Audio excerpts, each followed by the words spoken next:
여러분 안녕하십니까? AI 앵커 박희붕입니다. 주간 종합뉴스 시작하겠습니다. 첫 소식입니다. 새 정부의 해양수산부 부산 이전을 놓고 각 자치단체들이 치열한 유치 경쟁에 나섰는데요. 부산시가 공식 입장을 내놓았습니다. 북항이 최적지란 입장을 분명히 했습니다. 김윤정 기자의 보도입니다. 이재명 대통령이 해수부 부산 이전을 신속히 추진하라고 지시한 이후 부산 안팎의 움직임이 빨라지고 있습니다. 이런 가운데 부산시가 해양수산부의 이전 부지로 북항 일원이 가장 적합하다고 공식 제안했습니다. 박형준 부산시장은 글로벌 해양 허브 도시 부산 미래혁신회의에 앞서 가진 기자회견에서 행정부 조직 개편 등 정부의 이전 관련 법적 절차가 마무리되면 구체적인 대안을 공개하기로 했습니다. 새 정부의 해양수산부 이전을 환영합니다. 해양수산부의 올해 예산은 6.7조 원, 본청, 지방청, 산하기관을 포함하여 모두 4,366명의 직원이 근무하는 큰 조직입니다. 이런 해양수산부가 부산으로 이전하면 현장 기업 활동은 물론 해양수산 공공기관, 연구기관과의 협업체계를 강화해 부산이 해양 5대 강국으로 도약하는 소중한 발판이 될 것으로 확신합니다. 특히 박 시장은 시너지 효과를 발휘하려면 기능의 집접화가 절실하다고 설명했습니다. 각 부처에 흩어져 있는 해양 관련 업무인 산자부 조선 해양 플랜트과의 조선 관련 업무, 재생에너지 보급과의 해상 풍력 업무, 국토부 물류정책과의 국제 물류 등의 업무를 모두 해수부로 집중시켜 그 권한과 기능을 강화할 필요가 있습니다. 또 해양수산 1차 이전 공공기관과 연관성이 높은 필수기관도 이번 기회에 해양수산부로 통합 확대해 줄 것을 촉구했습니다. 정부 차원의 최종 이전지 결정이 어떻게 내려질지 해양수도 부산의 위상을 좌우할 중요한 갈림길에 서 있습니다. 부산시는 범정부 차원의 해양기업 지원 이전 태스크포스 구성을 제안하고 부산시의 행정적, 재정적 지원을 아낌없이 지원하겠다고 약속했습니다. BTV 뉴스 김윤정입니다. 부산 남구에 국내 최초로 금융 분야 글로벌 인재를 육성하기 위한 자율용 사립고가 설립됩니다. 남구에는 부산국제금융단지가 위치해 있는 만큼 금융자사고가 들어서기에 최적지라는 평가입니다. 박재한 기자입니다. 부산 남구 용호동에 국내 첫 금융 자율형 사립고가 들어섭니다. 부산 자사고 부지선정위원회는 용호동 960번지 일대를 우선 협상 대상 부지로 선정했습니다. 부지 공모에는 남구를 비롯해 강서구와 해운대구가 마지막까지 치열한 경쟁을 벌였습니다. 먼저 국제금융센터가 우리 남구에 위치해 있다는 것도 아주 중요한 선점의 조건이었다 생각하고, 그다음에 그 주위에 인근 주위에는 지작물이 없습니다. 별도 조성비가 필요 없어서 교육이나 교통이나 주거 여건 또한 천혜의 자연 여건까지 모두가 우수해서 설립하는데 최적합지라고 생각했고, 특히나 지역 주민들의 적극적인 유치 의지도 아마 큰 힘이 되었다고 생각을 하고 있습니다. 선정위는 협상을 통해 부지가 최종 선정되면 올해 안에 학교법인 설립을 마무리할 예정입니다. 금융자사고는 부산 지역 자사고 중에서는 처음으로 전국 단위 모집을 통해 우수한 인재를 유치하게 됩니다. 학교 부지는 분포고등학교 옆 2만 3천여 제곱미터 규모로 부산시가 토지 소유권을 갖고 있어 남은 협상 절차도 원활히 진행될 전망입니다.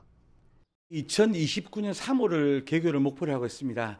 아마 차질 없이 추진하는 것이 제일 중요하다고 생각하는데, 이를 위해서 부산시나 교육청 그리고 한국거래소, BNK 등 모든 기관이 긴밀히 협조해서 속도감 있게 행정 지원을 할 수 있도록 최선의 노력을 다하도록 하겠습니다. 금융 자사고 설립을 통해 수도권에 집중된 우수 교육 기반을 지방으로 분산하고 지역 인재들의 외부 유출을 막는 역할을 할지 기대를 모으고 있습니다. BTV 뉴스 박찬입니다. 부산 앞바다를 한눈에 바라볼 수 있는 전망으로 이름난 서구 천마산 삼복도로에 게스트하우스가 문을 열었습니다. 아미추장 도시재생 사업의 일환으로 건립되는데, 기존에 있던 에코하우스도 리모델링을 마치고 재개관해 관광객들의 호응이 기대됩니다. 보도에 김석진 기자입니다. 지난 12일 서구 초장동의 천마산 게스트하우스가 문을 열었습니다. 천마산 게스트하우스는 지상 4층 3개 동으로 연면적은 500여 제곱미터입니다. 게스트하우스 동은 모두 7개의 객실이 있고 나머지 미니주택 2동은 단독주택형으로 일반에 분양됐습니다. 게스트하우스 시설로는 공용 주방과 세탁실이 있고 향후 일반 음식점이 들어설 예정입니다. 서구는 천마산 게스트하우스가 일반 숙박시설은 물론 의료관광 서비스를 위한 거점 시설로 활용되길 기대하고 있습니다. 우리 마을을 찾는 탐방객은 물론이고 그다음에 저희들이 가장 중점적으로 생각하는 게 지금 저희 서구는 의료관광 특구 사업을 열심히 지금 추진을 하고 있습니다. 거기에 걸맞게 지금 외국인 의료 환자라든지 아니면은 의료와 관계된 많은 의료 관계자분들이 여기 오셔가지고. 천마산 게스트하우스의 가장 큰 특징은 부산 원도심과 앞바다가 한눈에 펼쳐지는 뛰어난 전망입니다. 또 바로 인근에 부산항 전망대와 아미동 비성문화마을 그리고 사구 감천문화마을도 있어 연계 관광이 가능합니다. 이런 이유로 인근의 대학병원도 서구청과 협약을 맺고 게스트하우스를 적극 활용키로 했습니다. 외국인 의료 환자라든지 이런 보호자분들 이런 숙소로 잘 활용을 하고 그리고 외국에서 많은 분들이 지금 연수의사들이 오고 계십니다. 그래서 그분들이 숙소로서 활용을 하게 될 것 같습니다. 이날 천마산 에코하우스도 재개관했습니다. 에코하우스는 펜션형 숙박시설로 친환경 주택체험관과 커뮤니티동으로 구성되어 있는데 지난 10년간 약 4만 명이 이용한 것으로 나타났습니다. 한편 게스트하우스와 카페는 다음 달부터 문을 열고 마을 기업이 운영합니다. BTV 뉴스 김석진입니다.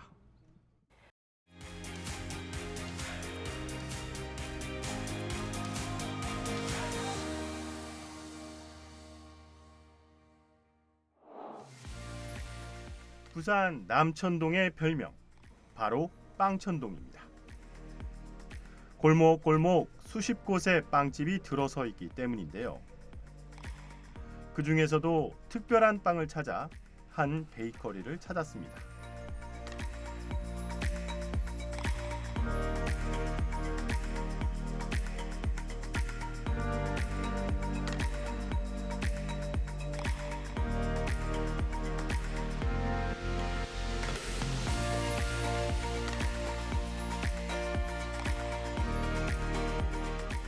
네, 안녕하십니까. 저는 강안리에서 빵집을 25년째 운영하고 있는 김연수입니다.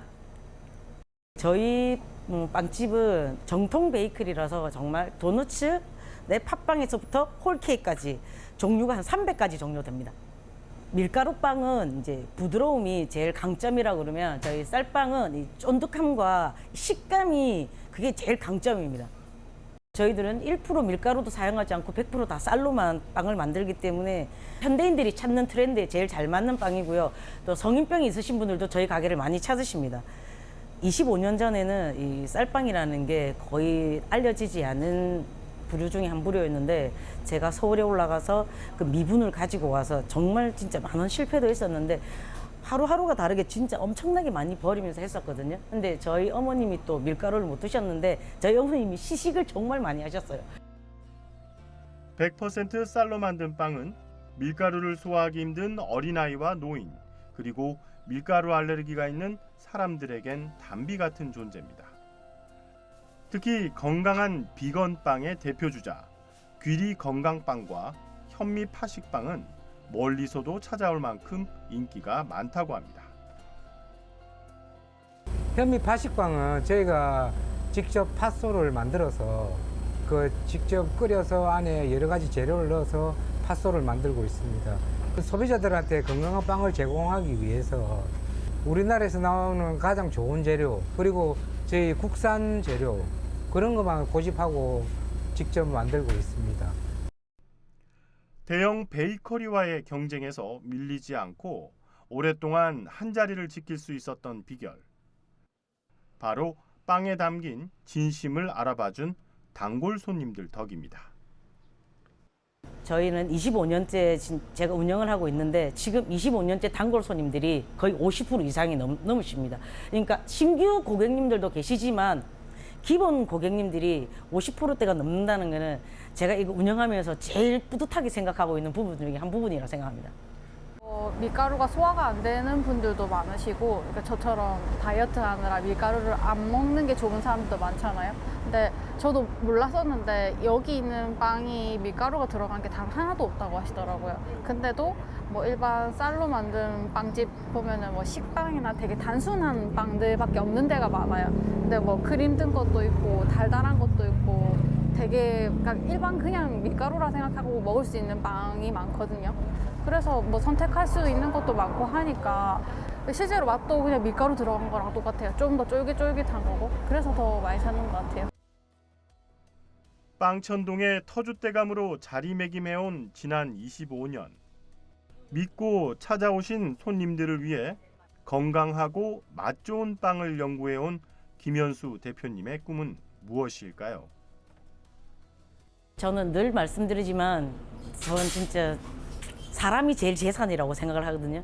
25년 동안 오시는 단골 손님들, 그리고 저랑 같이 손 맞춰서 일하고 있는 직원들, 이 모든 게 제일 큰 재산이고 다 같이 웃으면서 일할 수 있는 빵집을 만드는 게 제일 앞으로의 목표입니다.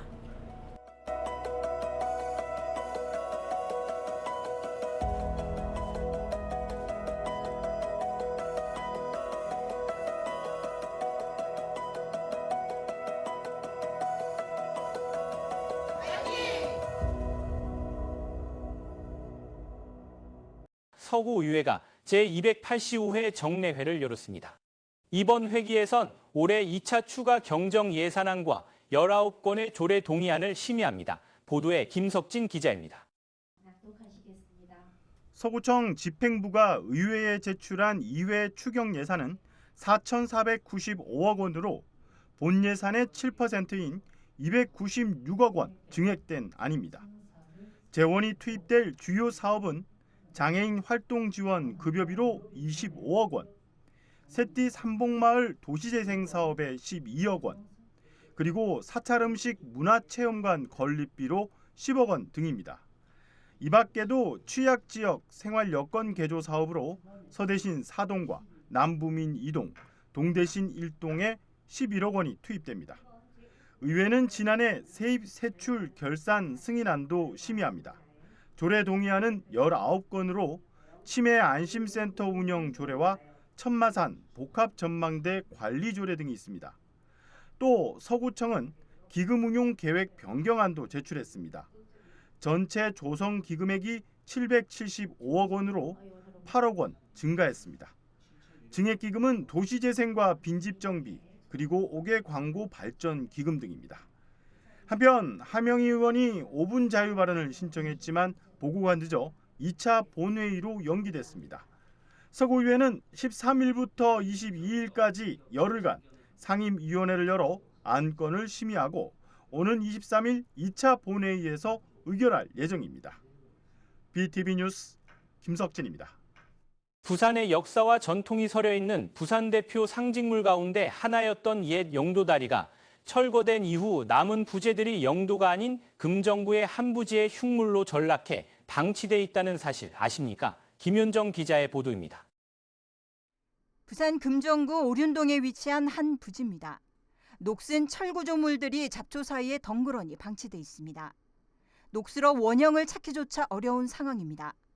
이 구조물 알고 보니 지난 2013년 영도대교가 복원되면서 철거된 기존 교각 일부입니다. 복원되기 전까지 사용됐던 철거된 옛 영도대교 자재들입니다. 문제는 부산시 지정문화재란 사실입니다. 영도다리 잔해물을 치워달라고 요청을 했더니 당시 시에서는 이 영도다리 잔해물 자체가 문화재이기 때문에 폐기하기는 어렵다라는 답변을 해줬었거든요. 철거된 지 10년이 넘은 시 지정문화재인 옛 영도다리 구조물인데요. 보관은커녕 보시는 것처럼 흉물로 그대로 방치되고 있습니다. 인근에 파크골프장이 조성되면서 시민들 왕래가 늘었고 대체 무엇인지 궁금증이 커지면서 실체가 드러났습니다. 전혀 모르고 있었는데 이제 운동하러 오다 보니까 여러분들이 저거에 대해서 입을 많이 대고 저도 느껴보니까 너무 흉물스럽고 더군다나 여기 1년 된 게 아니고 무려 10년 정도 됐다는 문화재 가치가 있는지 모르겠지만 거의 방치되니까 지금 노다 비가 다 새고 그래요. 그럼 우리는 그냥 뭐 철거하려고 그런가 보다 이래 생각했지. 뭐 이어놨다고 이런 생각 전혀 안 해왔죠. 시가 지정한 문화재임에도 안내판 하나 없다 보니 문화재란 사실조차 알기 어려운 실정입니다. 차라리 관리를 잘 하면서 일반 시민들이 보고 알 수 있도록 뭐 안내문이라도 한 개 씌워 놓는 게 안 좋겠습니까? 또 영도다리가 드는데 그걸 기념을 해서 사진도 촬영하고 옛날에 그런 기억이 납니다. 예, 그 다리의 철거물이 여기 고철로 그냥 방치되고 있다 하는 건 조금 문제가 있는 것 같아요. 이대로 두는 게 맞느냐는 지적이 나오는 이유입니다. 부산시는 활용 방안 검토 중이라고 밝혔지만 명확한 계획은 아직 없습니다. 시간이 지날수록 훼손만 심해지는 상황. 문화재인지 폐기물인지 시민들의 의문도 더 커지고 있습니다. BTV 뉴스 김윤정입니다. 대형 화재는 대부분 작은 불씨에서 시작하죠. 전주시의 한 초등학생이 집안 가스레인지에서 발생한 불길을 소화기로 침착하게 진압해 큰 피해를 막았습니다. 학교에서 배운 소화기 사용법이 빛을 발한 순간이었습니다. 김다라 기자가 그 주인공을 만났습니다. 지난 5일 저녁, 전주시 인우동의 한 아파트 주방에서 갑자기 불길이 피어올랐습니다. 가스레인지 옆에 놓인 플라스틱 용기에 불이 옮겨 붙은 겁니다. 당시 집에 혼자 있던 인우초 6학년 손현승 군은 잠시도 망설이지 않았습니다. 여기 이렇게 돌려서 물 끓이려고 했는데 앉아있는 살에 탄내에서 봤더니 여기서 불 붙어가지고 김치통 같은데. 아, 그러면 처음에 이제 물을 뿌렸었어? 네, 조금 뿌렸는데 더 올라오길래 그냥 바로 소화기로 뿌렸는데. 하지만 소화기는 바로 작동하지 않았습니다. 안전핀이 고정끈에 묶여 있었기 때문입니다. 현승 군은 곧장 가위를 찾아와 침착하게 끈을 끊고 정확한 사용법대로 불길을 잡았습니다. 들었는데 안 뽑혀, 이게 안 뽑혀가지고 가위로 자른 다음에 이렇게 쐈어요. 불이 꺼지자 현승 군은 가족에게 연락했고 연락을 받은 여동생들은 곧바로 119에 신고했습니다. 학원에서 엄마한테 전화 받은 그 소식을 듣고 빨리 뛰쳐와서 신고했어요. 처음에 전화해서 무서웠는데 새로운 경험을 해서 재밌었던 것 같아요. 현승 군이 자칫하면 대형 화재로 번질 수 있었던 사고를 막아낸 건 평소 유도부 주장을 맡을 만큼 책임감 있는 성격과 학교에서 받은 소방 안전교육 덕분이었습니다. 현승이는 일단 솔선수범하는 학생이고요. 그리고 이제 맡은 임무를 최대한 수행을 하려고 하는 친구고, 그리고 학교 생활에서도 모범적인 학생입니다. 특히 덕진 소방서가 학교로 찾아가 진행한 소화기 사용교육 때 배운 내용을 정확히 기억하고 실천한 점이 결정적이었습니다. 가스레인지 옆에 그 조그만 플라스틱에서 발생은 시작하지만 집 전체가 화재 그 위험에 노출될 수가 있거든요. 그것을 빨리 발견을 했고 또 소화기로 신속하게 진압을 해가지고 학교뿐만 아니고 이제 어린이든지 어디든지 이렇게 있는 곳이면 찾아가가지고 체험 위주의 그렇게 교육을 계속 강화하고 싶습니다. 작은 손으로 큰 위기를 막아낸 아이들. 생활 속 안전교육이 또 한 번 소중한 일상을 지켜냈습니다. BTV 뉴스 김다라입니다. 사하구의회 의장과 도시위원장에 대한 불신임안이 부결됐습니다. 조례안 의결 과정에선 반대 목소리가 나오자 의원들이 불만을 표출하며 회의 중단과 속개가 반복됐고 방청객들은 눈살을 찌푸렸습니다. 보도에 김석진 기자입니다. 사하구의회 제300회 정례회 2차 본회의장. 의회는 집행부가 제안한 1회 추경 예산 8,782억 원을 수정 가결했습니다. 이는 본 예산의 33%인 2,195억 원 증액된 안입니다. 의회는 어르신 목욕비 지원 예산 1억여 원을 삭감했고 기업 유치 홍보 예산 3천만 원과 다대포 해상풍력 발전 사업 용역 예산 2천만 원도 삭감했습니다. 대신 집행부가 삭감한 장림 정책 이주지 소방도로 개설 사업 예산 5억 원을 증액했습니다. 문제는 조례안 의결 때 발생했습니다. 집행부가 발의한 건강가정지원센터의 공유주방 이용료 부과 조례에 대해 임선 의원이 반대 입장을 밝힌 겁니다. 가족센터는 모든 가족이 차별 없이 이용할 수 있도록 설계된 공공서비스 기관으로 개정안에 이용료 징수 조항이 포함된 것은 정부의 정책 취지와도 배치되는 내용이라고 생각합니다.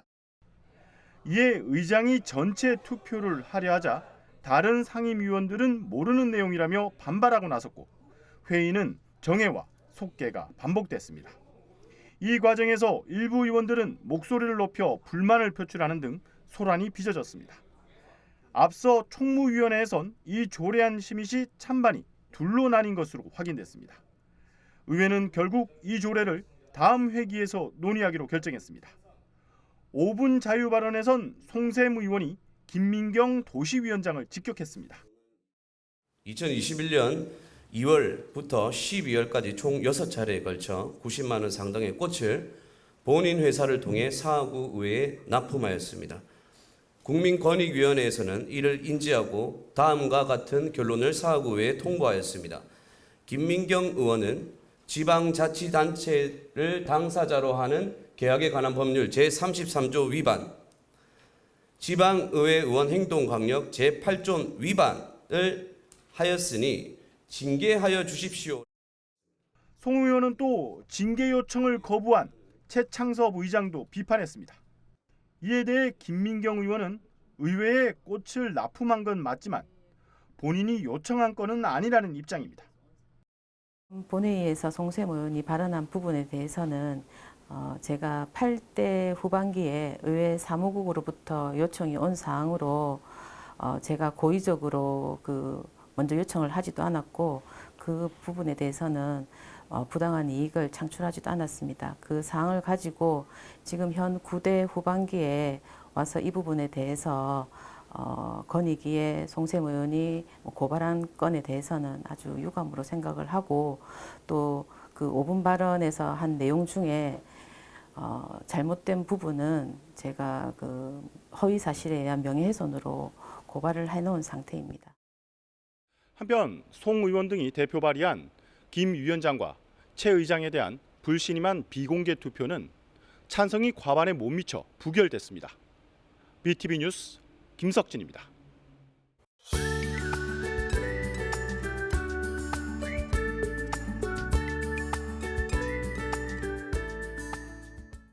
다음 주 아침 최저기온은 약 20도에서 26도, 낮 최고기온은 25도에서 27도로 예상됩니다. 기온은 평년과 비슷하거나 높겠습니다. 주 초반에는 비가 오며 중반부터 후반까지 흐린 날씨가 예상되겠습니다. 외출 시 우산을 준비하시고 기온이 낮고 습할 수 있으니 얇은 겉옷 챙기시고 야외 활동이 어려울 수 있으니 실내 활동 계획을 하시는 게 좋겠습니다. 이상 다음 주 날씨 정보였습니다.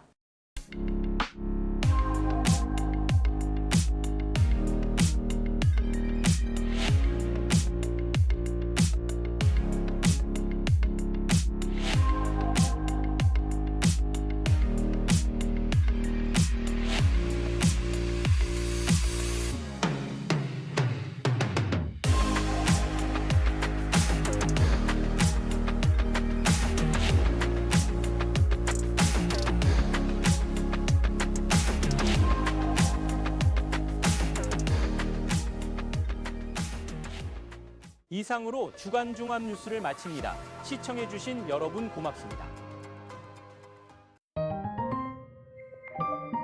채널 BTV